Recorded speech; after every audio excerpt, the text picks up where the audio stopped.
This episode of the Golf Unfiltered podcast is brought to you by WorldwideGolfShops.com. Be sure to visit WorldwideGolfShops.com today to get some of the best deals on all the major brands in golf equipment and apparel. In fact, you'll probably find a lot of stuff that you'll hear from the brands that we have every week on our show. Once again, that's WorldwideGolfShops.com. You're listening to the Golf Unfiltered podcast, your source for in-depth interviews with the biggest names, brands, and personalities in golf. Our mission? To keep you informed and help you enjoy the game even more. And now, the owner and host of the Golf Unfiltered podcast, Adam Fonseca. All right, folks, welcome back to the Golf Unfiltered podcast. I am your host, as always, Adam from GolfUnfiltered.com. Today, I am joined with a good friend of mine, Josh Babbitt from the Hackers Paradise. We're going to talk a little bit about some stuff we got going on today. Before we get into today's episode, though, be sure to go out and review us 5 stars if you like what we do out here at the Golf Unfiltered podcast, as well as be sure to check out all of the episodes on the THP mobile app. So hello to all of you over at the Hackers Paradise, and hello to our friends over at Cleveland and Srixon Golf as well. We may mention them today during our conversation, JB. I don't actually know where this conversation is going to go, but I'm pretty sure a lot of different things will be talked about. But it's good to have the chance to hang out with you again. I appreciate it. I appreciate you having me on. We are sitting in this wonderful Hilton hotel room. Yeah. Being that there's a tripod next to me, I don't know what else is coming later, but we're in Willowbrook, Illinois. Willowbrook? Well, near Willowbrook. Oak Brook, Illinois. Yeah. Overlooking the Oak Brook golf course. Mm-hmm. Nice view. Yeah, it's a very nice view. There's a golf outing going on right now. We are here meeting up with a few folks that we'll get to here in a little bit later tonight. But today, JB and I hung out in the morning to talk about club fitting. We went and paid a little visit to Club Champion in Willowbrook, Illinois. They are a great organization, as listeners to this know, and visitors to THP and Golf Unfiltered know. And so, JB, I thought it was a really interesting experience because I actually had the opportunity to be on camera and get the fitting, which was new for me. Yeah, I had reached out to Club Champion about filming from beginning to end one of their driver fittings with the founder of Club Champion. Yeah. Nick Sherburne is a wonderful fitter. He founded Club Champion. He's the dean of Club Champion University, which is where they train all their fitters in Willowbrook. They have this pretty cool classroom and everything there. Okay. And I wanted him to go through the fitting. He knows shafts and gear as good as anybody. Right. He's a THPer at heart. And he went through and we did a fitting. It was as if the camera wasn't even there. You did the fitting. And the results were what they were. You picked up over 10 yards of distance. Absolutely. It was a really interesting process, too, because now Nick has been on the show, and listeners, you know that he's been on the show in the past, and he spoke a lot about just the misconceptions that people might have going into a club fitting. And so Nick actually, and you'll see all of this on THP coming up, because the video I know is still in production at the time of this recording. But you'll see, folks, that he does kind of go into a lot of that information. And so I have had 2 or 3, maybe 3 or 4 fittings now, and I learn something new every time. That's kind of the benefit. And I always say when you're going for a fitting, and I believe that golfers should be fit, I don't think it's a prerequisite to enjoy the game. But I think if the service is available and you want more out of your golf equipment, why not? One of the benefits is always learning something. It could be about your swing, it could be about your gear, it could be about something you may not know about. Right.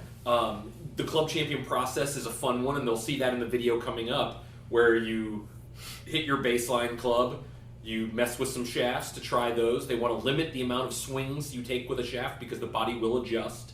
And then we get the club head, which will make the biggest difference in the ball flight. At the end. And it was fun to watch. It was fun to watch you go through it. I won't spoil the results with what you were fit to. Yeah. But there were a number of combinations of shaft and head that worked very well for you. Absolutely. And I think that was the biggest takeaway that I had. And again, I've been through a few of these processes before, as well as you have. But I'm always amazed at, wow, how much your swing profile changes over the years. And listeners know that I've talked about my fittings from the past and what I got fit into those times. And I can say, again, not to spoil the results of this one, I actually ended up having a completely different swing profile than I did 4 years ago. Yeah, and that happens more than we think. The other aspect of that is equipment changes. So if I'll go back 8 or 9 years. Yeah. and core was still a thing. Yeah, right. It was measured differently. They weren't using CT to measure, but the core limit was still a thing. And we look at drivers, and low spin drivers were super unforgiving. Now every driver is low spin. Right. There are some higher spin options on a spectrum, but getting below 3,000 RPMs of spin isn't a unicorn, so to speak. Every golfer can do it now, and it's not just through lowering loft. And by the way, it's not always necessary for a golfer. Every golfer out there that is searching for more distance immediately says, oh, I got to lower the spin, I hit it too high, and then you get them on a launch monitor and you see, well, maybe they don't hit it too high. Yeah. If you watch the guys on the PGA Tour, they're hitting towering golf balls, over 100 feet of peak every time. Right. And they get that way, not talking about their abilities, which are uncanny, Right. through fitting. Yep. So the same service is available. I'm a big fan of Club Champion, and as I've been vocal about in the past, I feel like they do as good a job as anybody, maybe better, at a premium club fitting. Mm-hmm. There's options for everybody out there, from a basic no-charge fitting at stores to demo days that have them. Titleist Thursday has them. Right. To a premium place like Club Champion, where the choice is the shaft wall is ubiquitous. Yeah. It's hard to say. Yeah, easy for you to say. But what's interesting too, though, is something you touched on about how you can basically adjust a club for the most part, regardless of brand, to perform optimally for you. Now, there's always going to be, maybe not always, but most of the time, at least it was for me, there was a clear winner, quote unquote, in today's fitting. Are you doing finger quotes? I on just the did podcast? air quotes. I do that a lot, actually, now that I think of it. But it's interesting too, because all the different combinations you have to think about with shaft profile, and these are things that we talk a lot about, not only at Golf and Filter, but also at THP on the forums. And to actually experience that and to see it was just something that, wow, there's a lot that goes into this. How can anyone just go and buy something off the rack? Well, two things. Yeah. First, golf should be enjoyed any way they want to. I'd say the same thing to a player that plays muscle backs. Sure. You did that for quite I a did, while. and I don't know why, but I did. You know, if it makes you enjoy the game, I say play it. Yeah. There's always going to be also the flip side of that, something better. And whether that's better through fitting, whether that is better because it's newer technology, whether it's better because it's better looking to you, more expensive, there's always something else. You can play this game forever. We just had this conversation, not to veer off topic, while we were eating, that with the cost of clubs, through a fitting with an exotic shaft, you might be looking $700 to $1,000 in some cases, not always, of course.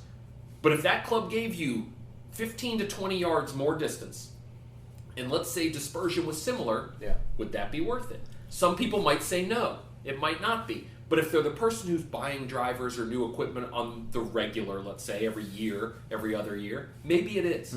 I know, to me, and I'm not the right demographic, so to speak, for this, that if I got fit and I was seeing 15 to 20 yards more distance, I'm probably jumping on that. Yeah, that's a complete, maybe 2-club difference from, you're hitting wedge instead of 8-iron. And it really just boils down to ROI for you. You kind of have to think of your golf game, depending on the seriousness of your game or how serious you take your game, as kind of a mini business almost. Like, what am I going to get in return for what I'm spending? In this case, it would be a shorter club in your hands, unless you're a one-length player. Right. In the greens. Yeah. And hopefully your dispersion tightens as well. Sure. And I think that's important. You mentioned something about fitting a second ago that was rather interesting about tweaking your club, the adjustability. That's something that people have to watch, though. Yes, it is. If you are getting fit and the fitter does a good job, which in a place like a Club Champion they would be, if you go back and then you start messing with weights, you are undoing that fitting, so to speak. Right. That's the tough part, and that's actually something. So again, not to spoil too much about the video, but I walked into the fitting with my driver set at a specific spec, and it was explained to me, hey, this is what you're getting from a face angle, from everything, based on how you have your current driver setting. Were you aware of that? Now, I was aware of that, but I didn't understand how that then compares to other drivers that I was being fit for that day. And the difference this time through, I should be transparent, as compared to the other fittings I had, I was not going in for a specific brand. Now, just to be completely open, in the past, I had gone in to say, okay, I'm only trying brand X here, and which one of those offerings fit me best. This one, everything was wide open. And so we ended up getting to a point, which you'll see in the video when it's released, that is a little bit different than I would have expected. But it was pretty clear that, wow, this was night and day. Yeah, it was. And you picked up yardage. Your dispersion got better. You found more forgiveness. Across the board, everything worked. Yeah. That driver would have been a little pricey. It would have, yeah. That's to your point. It would have been. Would you have bought it? Had you just been a golfer going through and going through that? You were about 12 yards longer, I think? Was actually more closer to like 18. It was 18 yards longer, dispersion got tighter. And in this case, you would have been right around, I'll make up numbers without spoiling it, right around $1,000. Yeah, oh yeah, absolutely. Would I have bought it? It's tough because, like you, I might not be the best demographic to answer it, but if I knew I was not buying a club for the next 3 years and I was comfortable with that, and what I mean by that, and this might touch on a few folks that visit our sites together, if I was comfortable with technology, quote unquote, passing me by and sticking with that, maybe I would. But I think golfers like to have the newest, shiniest things. I don't think it's golfers. I think everybody does. Yeah. Have you ever bought a car and the next year they changed the body style? All the time. And you think to yourself, like, wow, that is the worst. I think that's the same thing here. And by the way, golf companies release products that are better than the previous year. Yeah.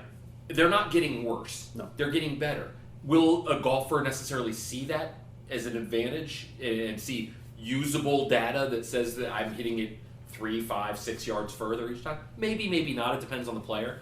But golf companies are releasing better products every year, every other year, depending on the company.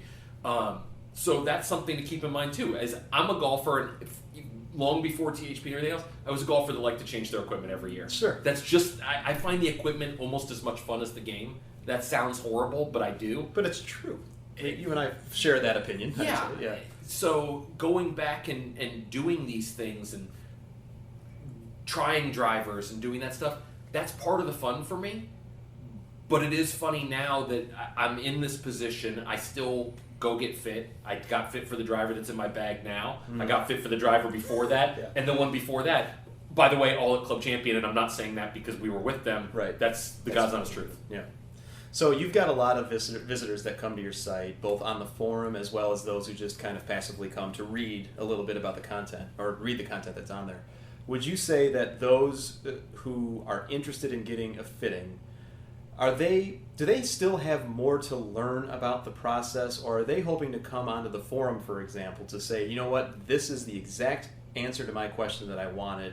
I can just go ahead, take that information based on how other people have been fit, and then to go and hopefully apply that to maybe the specs that they need? That's a really good question, and I don't know the answer. I know that doesn't make for a good podcast topic. Fine. I don't know the answer to that. I think there's a lot of people, and I still go back to fitting the same way I went back to instruction. There's two things that come there. I think that instruction helps people miraculously, and I think fitting can as well. I think there's a portion of the golfer that wants to just buy equipment and play it. Yeah. There's not an equipment company out there that says not get fit. Every one of them says go get fit. I do think there's a portion of golfer that doesn't like to swing in front of other people that they don't know. Yeah, sure. And going to a fitting where you're sitting like a Club Champion one, the bay. Now, the fitting bay is enormous at Club Champion. There's no, I'm going to hit the walls kind of feeling. It's not like that. Or going in front of an instructor somewhere. That's not really for them. So I can tell people point blank, there's nothing golf shot-wise that these fitters and other people haven't seen. But you're not going to convince somebody that's not comfortable that they're going to get a good fitting. Because if you are uncomfortable in the fitting bay, it's not going to be a good fitting. No. So I think that there's a lot of people, going back to your question, that will come, I have a swing speed of 95 like you do. I hit the ball, I feel too low like you do, or I'm spinny, I need more distance. You got fit for this, I'm going to try this. I think you get that quite a bit, especially as they delve into the shaft world. And I believe shaft is a lot about feel, because a shaft feeling right will help you center the club, and if you can center the club right, more distance. Yeah. Well, and I think that's an important point you raised, because people, whether it be because how products are marketed or how people compare themselves to their playing partners. Michael Verska, a mutual friend of ours, has been on the show, and we've talked about this as well, where you kind of compare yourself to others. And then even the fitters that have been on our show have said, we're not just fitting the golfer in front of us, we're fitting their foursome. Because I think that's a natural human instinct to compare yourself to those that are around you. Yeah, and I think that goes back to how golf companies would like to market. A pyramid of influence has been around in business forever. If you hit a core golfer, it goes. You did the quotes. I'm doing the triangle with my hands right now. There's a lot of hand signals. And I feel like that's kind of the way it goes. And the fitters are right. They are fitting your foursome, and they're probably not. If they're a golfer that's popular at their club, they're probably fitting more than that. Right. Yeah. That's a dangerous slope too. It would be the equivalent of, oh, well, you can have one glass of wine with dinner and go drive home, so therefore I can too, and I might have never had a drink before. That's a good point. I think there's a little bit to that, but I do think, going back to it, I think that if you can get fit and you're comfortable and you can swing, do it. Yeah. Even if nothing else, it's fun. Right. It is a lot. It's very tiring too. You did it in a condensed amount of time. But you're true. You're right though too, because I mean, even on our fitting, which was for a specific purpose, and it was a little bit different than maybe most people would experience. There were a number of people who were watching me swing the club, and I've done that before, so I knew what that was going to be like. But I've always kind of had this feeling of, well, you kind of have to catch your golf swing with a snapshot at the time when you go and get fit, and hope it's the best that you're swinging that day, or at least average, because everything is based on averages most of the time. But to Club Champions' credit, at least, they, Nick was asking, how'd you swing that one? Did you like that one? Maybe we don't include that one because that's not typical, and really that's to my benefit. Yeah, I would agree with that. I think that one of the things you always hear about is, well, it's the beginning of the year, and I live in a season. I live in Florida, so I don't equate to this much, but I live in an area where I might not be swinging my best.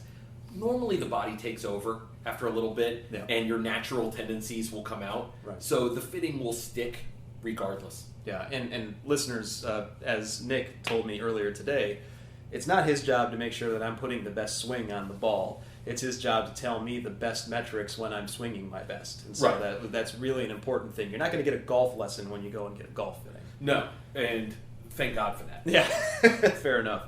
So we should probably talk a little bit, JB, about why we are here tonight as well. Okay. And we've talked a lot about, in past episodes as of late, just marketing in general, social media influencers, the way that these folks work together, as we're seeing now, kind of joining up, collaborating more often to help get the word out about specific products. And later today, and actually a couple hours from now, we're going to be meeting up with a few folks that live in the area. Yeah. I had come to the realization, this was a while back, but I got a little sidetracked, that every time there's news, my Twitter timeline, my Instagram feed, and all these other places, it says the exact same thing. Yeah. And I don't even know if I shared with you the exact moment I wanted to do this was one of the companies was releasing a new product. And I honestly can't remember which company. Fair. I think it was TaylorMade, but I'm not sure. Okay. And you could tell they had their tour players scripted. Yeah, I think you're right. Yeah.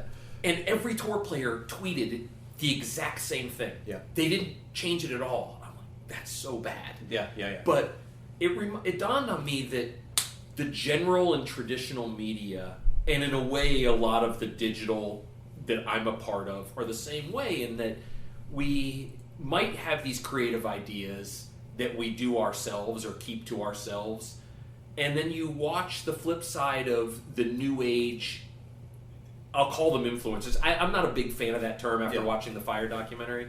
Fair, that showed it was all smoke and mirrors. Right. There's a more collaborative approach, and I'm a big fan of collaboration. Yep. And it doesn't have to be us versus the world and anti-establishment for the sake of being anti-establishment, which always makes me laugh. If you hate golf so much, go write a food blog. We're here because we love this game. You don't get into the golf world to get rich or because, oh man, I'm going to really make my mark writing about golf equipment. Right. You know, and so the collaborative approach is something that I've enjoyed. And earlier this year, I was a part of a media day for one of the companies, and they had a lot of non-traditional media out there. And it was really a fun and unique group that we worked together. And I met some great people. And it dawned on me that, hey, this would be fun to do with other things. Yeah. I have out there and off the wall ideas, but I also have a pretty big reach, and maybe I can help somebody with what they need, and they can help me with what I need, because I'm certainly not good at everything in golf, as many people point out to me daily. So let's see if we can get a group together. I happen to come to Chicago quite a bit to meet with some partners and talk. Yeah. And just have like a open think tank kind of thing of talking and seeing how we can work together. How I can help them maybe with reach, they can help me with things I might need help with. Right. And see what happens. Yeah, and I think it's a great idea, obviously. I mean, because I'm here to join you for that. And I know that I've spoken to brands, not only those who have come on the show, but also who I've, just in passing. And I know you've done the same. And it's pretty clear that that's where the marketing game is going. Maybe. I don't know. Okay. I don't know if brands care how their message gets put out. As long as it gets out there. It's out and it's done well, and it's done honestly. There's a lot of this, the big bad brands thing that exists now, and the clever marketing, and I've never encountered any of that, and I've said that on this show. I've never had a brand tell me what to write, how to write it, be mad if something was negative. I've never encountered that. I'm not discounting people who say they have. Sure. I haven't. I did have an apparel brand like 10 years ago tell me that they thought our writing was terrible. It was my article. So that brand, ironically enough, is not around anymore. Yeah. I hope that wasn't because of me. No, but sure. I think that the idea is these brands, you can make the case in some ways, don't need the messaging anymore because they can get it out just as fast. Right. So how can a digital magazine, so to speak, an internet website, a golf blog, a social media person, help not necessarily the brand, but their followers and listeners and readers and viewers understand that? Yeah. And that's kind of the approach that I've taken is I don't want to share a marketing message. I don't want to invalidate a marketing message. I want to help educate what the marketing message is and if it's in fact real. Yeah. And that's kind of the whole nuts and bolts of it. And I think doing that with other people can not only be more fun, it can help people more. As brands get more social, which we're seeing that a lot more often now. I mean, there are people that you can name people at brands that are personalities that they know that they work for. We know that they work for these brands. As they get more social, do you feel that the influencer, or I know you don't like the term, but at least that part of marketing has to keep up with them? But to your point, maybe the answer to that is no, because they can get the word out clearly on their own. We live, work, and stay in a very fast-moving thing. Yeah. The golf blog barely existed a decade ago. The Instagram didn't exist. Twitter was brand new. Right. Facebook was around, but certainly not this. Who knows what's going to be? 2 years from now, Instagram may not be here. Right. Well, they're even talking about I'm sorry changing. if you're having to understand. I'm laughing because Adam is sitting across from me at a table and the sun is beating into his eyes. let me just So if you hear this curtain moving, Yeah. it's because he's going blind. Oh my god. Why don't you go the other way? I'm moving it the wrong way too. This is making for a great podcast. Yeah, that's fine. So going back to it, I don't know what the messaging and how those personalities will come through. Yeah. I think a person is either going to be able to help their audience understand a product, brand, or something else, or they're not. We can call those influencers. The reason that I struggle with the influencer thing, I mentioned the Fire documentary in jest, is it is not hard to have 100,000 followers on Instagram in 5 minutes. As long as you can pay for it. Yeah. Yeah. Anybody can go and buy a bunch of followers. It'll last a few months, and then you could rebuy them. And I'm not talking about a lot of money. No. I can honestly say I haven't done that. No. Nor have I. But I know it exists. It's about engagement, and that's really what it comes down to. I have a forum because it's engaging and people have conversations all day, every day. I feel the same way about social media, and one of the reasons that for years I gravitated a little bit towards Twitter was because it was an open dialogue, and I liked that transparent nature of it. I think that as people find products and influencers, so to speak, are able to help, I don't want to say guide them towards a product, but help messaging and a follower understand a product, that's where it's a win for everybody. Yeah. Do you think social media is... By the way, it's the worst term ever because everybody who does social media is antisocial.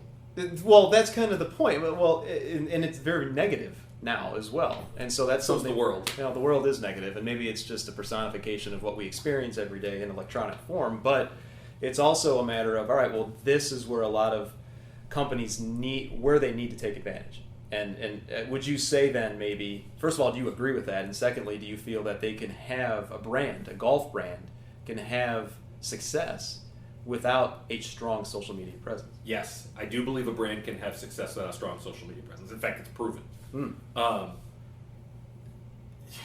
Titleist didn't have much of a social media presence forever, Right. and they didn't lose market share in golf balls. That's true. So I believe so. I am a realist when it comes to the demographics of golf, and I study that data quite a bit. I don't believe that a brand can be made on social media. I don't believe it can be failed. It can fail on social media. With that said, I believe it's important, and I believe Callaway is the perfect example of showing that it's been important. They were the first to really dive 100% into this space. Yeah. I know you've had Chad Coleman as a guest as well as done an interview with him. He was one of those, I don't want to say pioneers, but a pioneer in the golf space of bringing social media and making it relevant, and the whole company kind of bought into that, being open. So I think it can certainly work. It comes down to the message. If you are a brand, and Nike Golf was notorious for this, who had no engagement, no nothing, put out a message and just let people follow it if they chose to, you're going to get out of it exactly what you put into it. Yeah, that's If true. you are a brand that wants to engage, wants to chat, wants to talk, wants to be open and honest with your consumer, you're going to get more out of it. No. And it's also interesting about the brands you bring up, especially Callaway, which you and I both love the people over there. They're actually making a further shift where they're almost incorporating, their podcasts. They have their own studio. You went there the other day. Yeah. And saw everything they have. Been going. there a few times. Yeah. I'm a fan of all golf brands, and it's pretty funny because I made this comment the other day. I said 95% of the golf industry are really genuinely good people. I agree with that. And Harry Arnett leaving Callaway was a big blow to the digital golf world because he's been a big part of that, but he surrounded himself with really good people and strong leadership, and they'll do just fine. They are a media company. They have an executive producer. They have podcasts. They have a Golf Live TV show. They have the Golf Lives video series. If you haven't watched it, you should. It's absolutely fantastic. Around the country and world of different golf courses. They even got into paper publication with Pivot. Yeah. So, they are on one extreme. Yeah. The other extreme would be going to visit a small company, maybe a direct-to-consumer company that's literally got one guy his other job is VP of sales. His other job is deciding what packaging to do. And by the way, he also has to get stuff out on Facebook, Twitter, and Instagram at the same time. Yeah. And I don't know the answer to that. I think, like I said, I think you can be made that way, and I think you could fail that way. But there's a definite shift towards a transparent and honest message that is engaging rather than, here's our product, look at us. Yeah. Don't look away. I know that your feed's moving, but don't look away. We want you to sit through this 90-second video.